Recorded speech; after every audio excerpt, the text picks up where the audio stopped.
Hello, good afternoon and good evening and good morning somewhere out there in the world.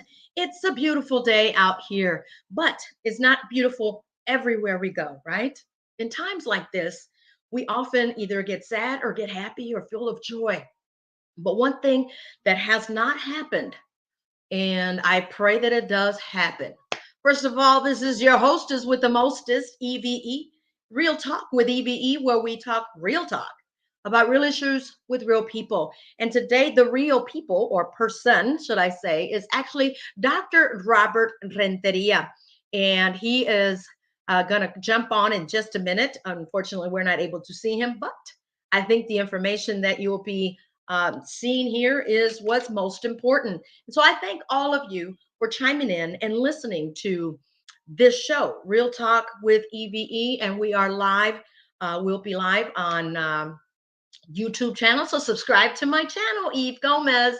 Also on my LinkedIn, Eve Gomez LinkedIn, and on Ethereal Lifestyle Facebook page, and of course my public page, Eve Gomez on Facebook as well. And so we often see in the news of how many kids are killing themselves, how crime has increased drastically for such a time as this. We want to talk about the crimes, but we want to talk about mostly solutions. You guys know I'm all about solutions. What should we do to help decrease the crime? Will it ever decrease? So we have Dr. Renteria, Robert Renteria, that I've known for so long, for so many years, coming on here live. And so I'm going to have him join us right now.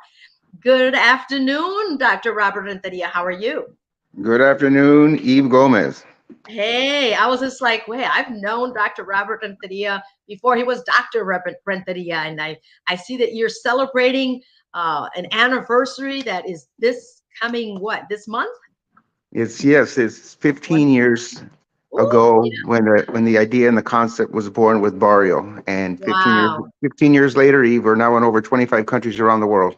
Look at that. That is wonderful. Well, Dr. Robert Renteria goes way back, and I'm going to have him talk to you about a little story of a little barrio, from the barrio to the boardroom. But I'm not going to steal his thunder. He's going to tell you a little bit about who he is and where is he from.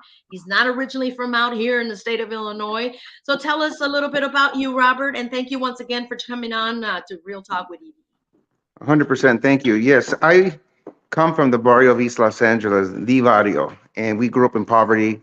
My mother, when she got married, she didn't know that my father was doing drugs because she was in love with his good looks and his smooth talking ways. And it was a few months into the marriage, she found out that he was doing heroin and he had a drinking problem. And my father was in and out of jail. And when he wasn't in jail, he was robbing people so he can buy the drugs and put the needle in his arms because he liked the drugs more than he liked the family.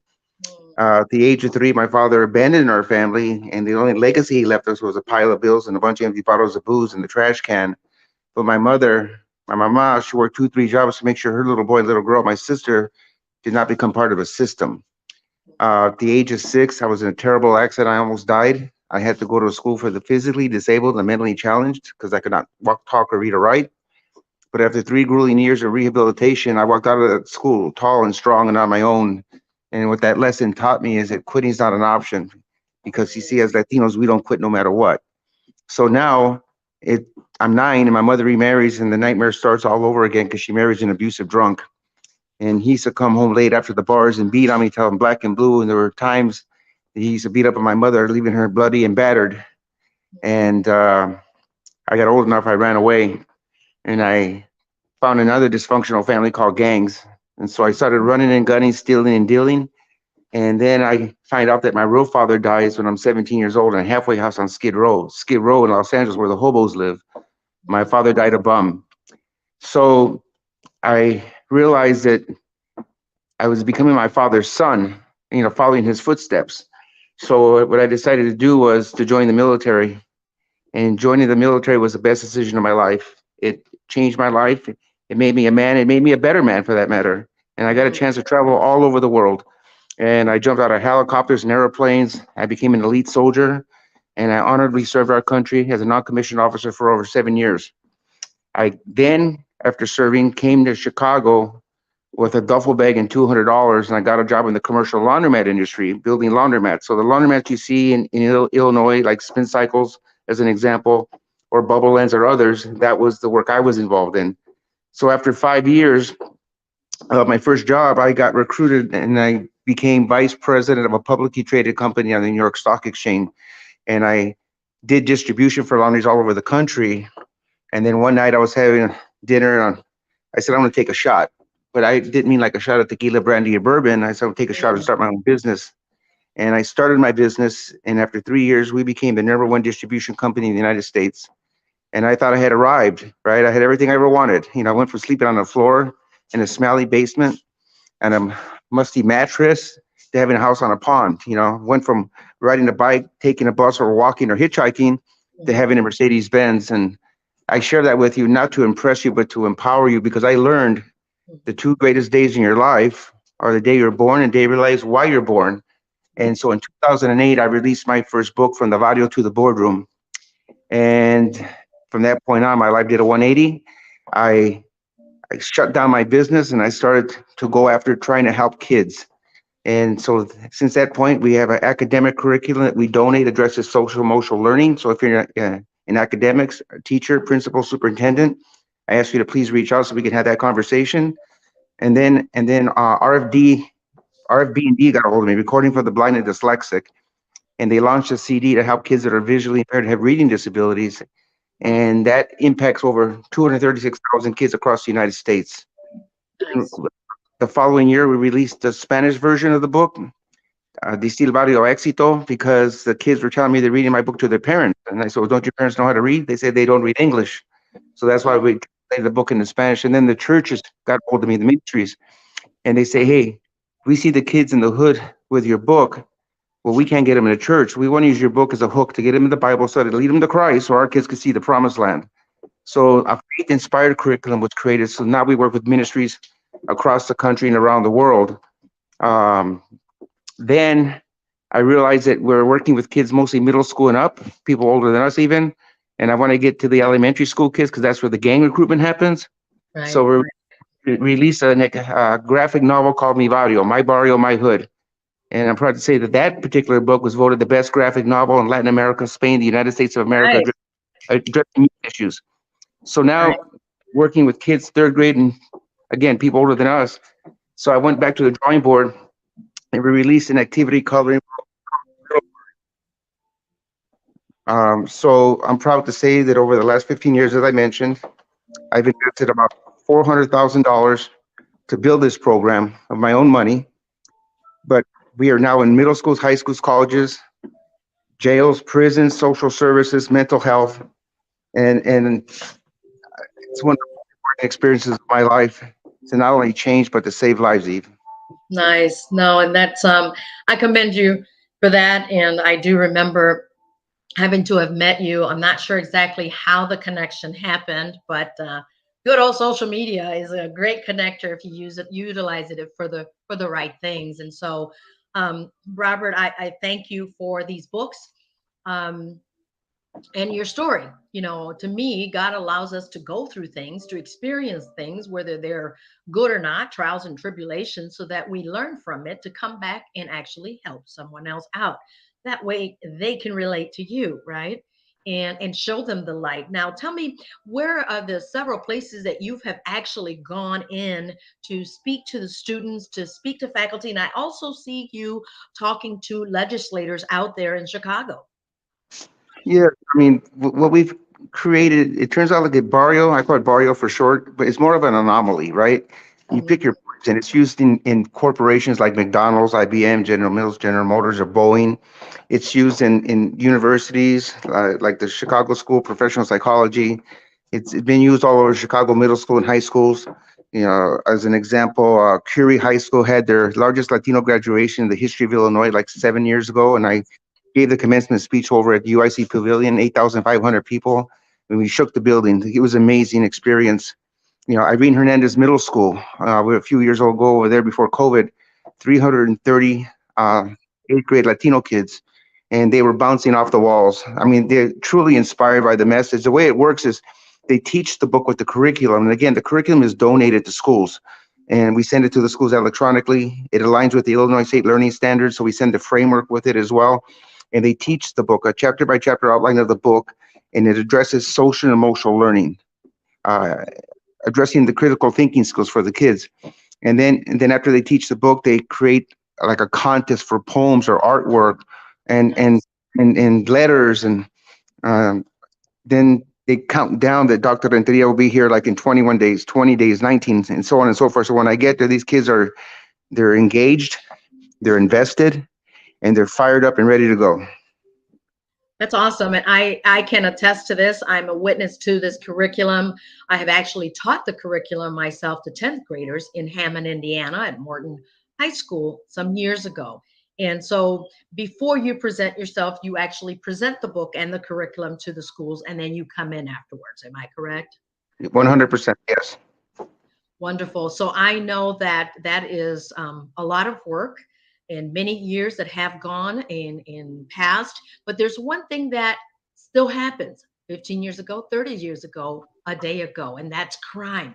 Crime in Chicago that now it's been called Chirac, which I have yet to see the movie. I'm not here to promote the movie, but if you watch it, pretty much sums up a little bit about what Chicago looks like, and that is crime and that social emotional problem that's happening. It's happening greater now since pandemic. These last 2 years, our kids are wreaking havoc, and so I've seen that you have met with some legislators, some policymakers, possibly. Tell us a little bit about that because we want to talk about what can we do as a whole, as a community, to help decrease the crime, and can we decrease the crime? Well, the answer is yes. The problem solving process is recognize the problem, which is what we're talking about, find the solutions, which is a piece to that puzzle what Barrio created, and then take action, which is the implementation piece. So, through various forms of collaborations, whether it be with schools or business people, or like Papa John's as an example, who's working with us here in Illinois, to Mhm. help back so we can put the books in the hands of many kids as possible. And then with the legislators, I've met with the lobbyists last night who will go nameless, but the idea is to get the book onto the Senate floor and get it mandated as a mandatory read, which is one of the main goals. But we have to rehumanize a lot of these kids, right? And adults. And so Barrio has a way to make out of no way, right? It's giving people hope, and Right. and so in this process of doing a paradigm shift on people's thought process has now turned into more of a movement of all these different people that we're working with across the United States and around the world to include mainstream artists, right, or actors or philanthropists. You can't be part of the solution unless you're part of the process. So we're getting people to get involved and engaged, but having to get through the rhetoric and the hypocrisy and bureaucracy of the politics, because you have to see if we fix problems, the truth is people lose their jobs. So they'd rather band-aid on a bullet wound and call it a good day. Come on. And Exactly. and I don't mean to be so harsh on people because there are a lot of good That's people. okay. We're going to keep it real. We're going to be transparent here, which is what real talk means. Yeah. It's real talk about real issues with real people, and the issue is real, and so are the people that are part of the solution and or the problem. See, the part of the issue is unions, contracts, and paychecks, right? And it's about business, power, and greed. And Mhm. like the prison system. The prison system is a business, right? Pharmaceutical, big, Right. that's a Big business. business. They don't want to find cures, right? Right. Why Right. talking about intervention when it should be about prevention? Come on. This Christmas Eve, there's kids that are not going to be with us on Christmas Eve to open presents because they've been murdered and slaughtered like animals on the streets of Chicago. Right. And And the current administration at the mayor's office is saying, well, the numbers are down. Well, let me put you in check, Miss Lightfoot. These are how people, are the numbers down? but it's not, the kids are not numbers, they're human beings. They have names. Little Johnny, Easy. Susie, Gabriela, you know, and they categorize this whole thing as far as statistics. We know the statistics. We need to talk about solutions. Now, I appreciate the prayer vigils and the marches but that's not going to solve the problem. Although it's good for community and that whole awareness piece, which is a word that's overused, but we need to talk about how do we fix this. We talk about workforce development, right? Restorative justice. We got to make sure we have jobs. That's part of the problem.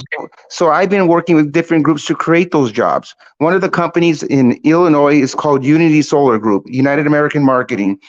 We're working with PLACC out of Maywood with Bishop Claude Porter to create jobs for solar, whether they be installers or salespeople making over $100,000 a year. So you can put food on the table for your family instead of just pointing fingers or kicking the can down the road and saying somebody needs to do something. So I'm here to call out saying, listen, all of us, everybody listening is somebody that can make a difference.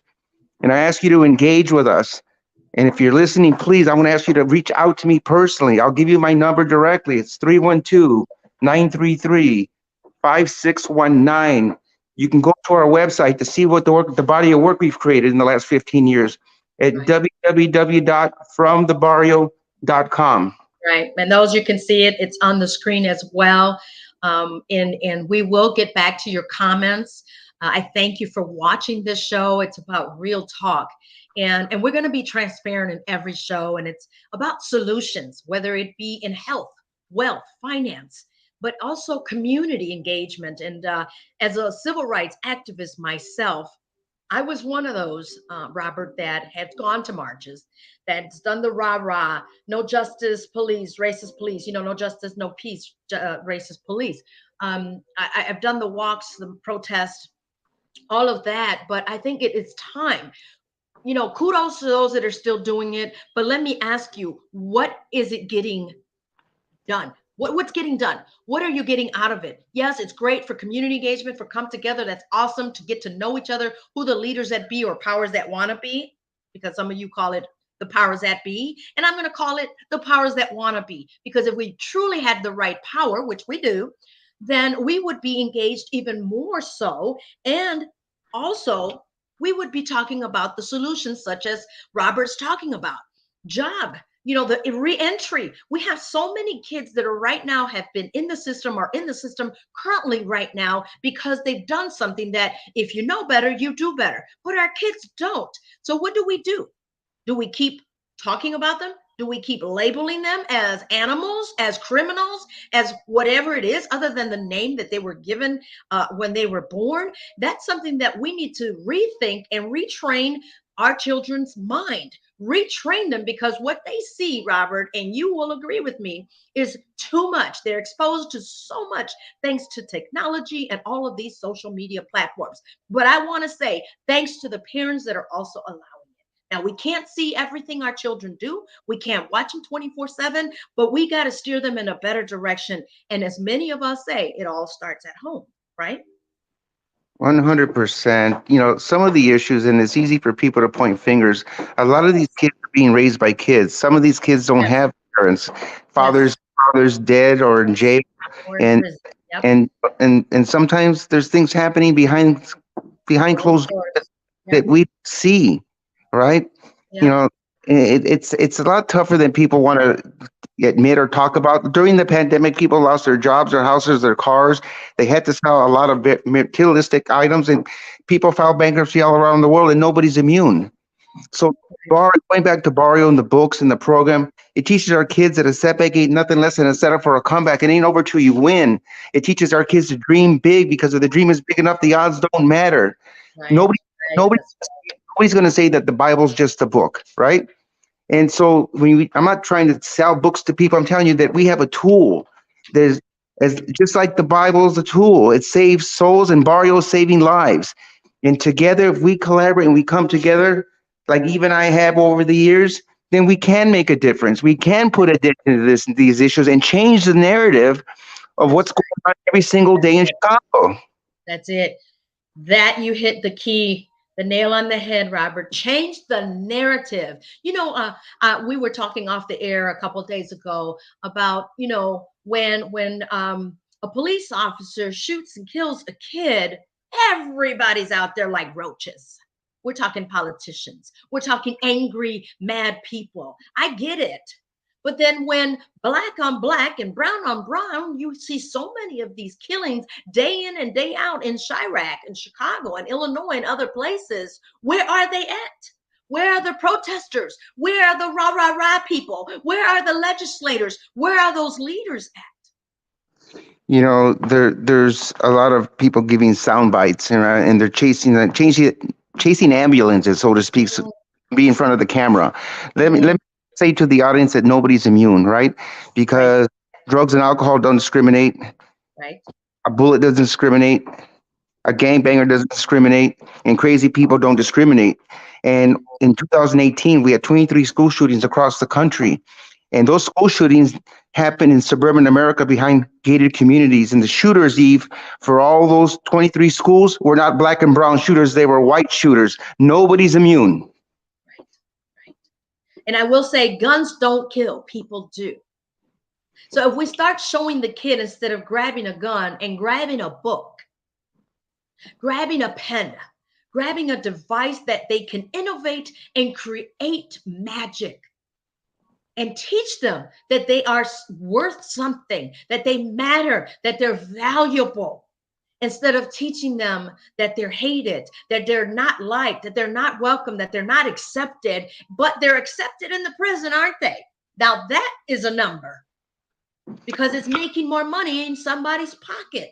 And you know that school to prison pipeline, Robert, it will not go away, unfortunately, but we can all come together and work in unity and embrace change, embrace difference. But what we all have in common is that we breathe, we have a heart, and we bleed the same way. But we are so tired of crime that instead of talking about it, we got to be about it. And Robert's here telling you, we are being about it. So join the movement. You'll see on the bottom of the screen from thebarrio.com, and you see his phone number there as well. Or you can reach out to me as well. We're here to talk about solutions. So what's next, Robert? What would you encourage the community to do? Well, I want you to understand that these books are not just books. It's a burning message of hope and dreams that for generations to come and for decades to follow till the end of time, these books are going to be helping save lives. And the books and the message within the books and the curriculum addresses bullies, gangs, violence, drugs, school dropouts, and that crap called racism. So we need your help to exchange the Barrio books for all drugs, needles, booze, and even the cigarettes, Eve. Wow. And all those things are so accessible to our youth. Then that's where it starts, to reshape their mind, to start them thinking about their self-worth. And you know, there's a lot of high school students that don't know how to read. And that's so sad. Well, since the pandemic, it's 60+% of the kids in America are reading below their grade level. 60+%. And if we keep pushing kids through the system, and that's what they're doing, they're pushing them through the system. Yes, they are. How are they going to be able to function as an adult and to get a good job? That's right. A good career if you can't read, if you can't do math, you can't communicate. Yeah. The communication skills got diminished over the last couple of years. Yeah. You know, and you mentioned something. Kids are having kids. You're absolutely correct. I met some 30-year-olds, and they have teenagers as their kids. And so what does a 30-year-old really know about life, about survival? What do they really know? They don't know much.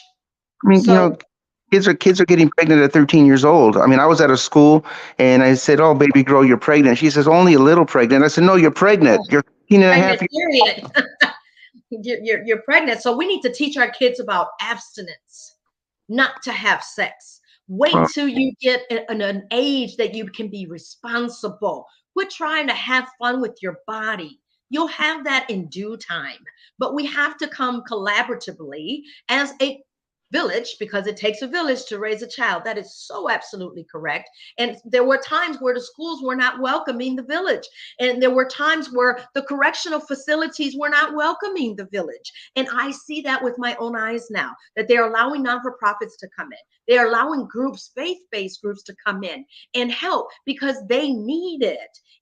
What hurts me so much, Robert, is when I go into a courtroom and I see a child with handcuffs and shackles.